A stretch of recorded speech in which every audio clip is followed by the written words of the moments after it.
आजिर सुप्रभातरे आपणकु स्वागत। आज हेउछि रविवार।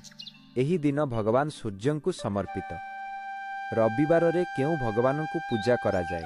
आज मुख्यतः सूर्यदेव को आराधना करा जाए। तांकु समस्त ग्रहर राजा कहा जाए।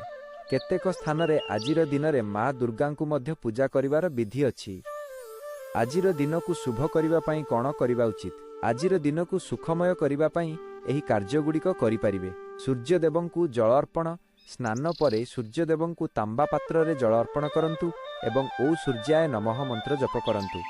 स्वास्थ्य रक्षा, सकाळे जोग किंबा सकाळ भ्रमण करी निजको सुस्थ रखंतु। परिवार सह समय, रविवार छुट्टी दिन होइथिबारु परिवार और बंधुमानंक सहित आनंदरे समय बितांतु।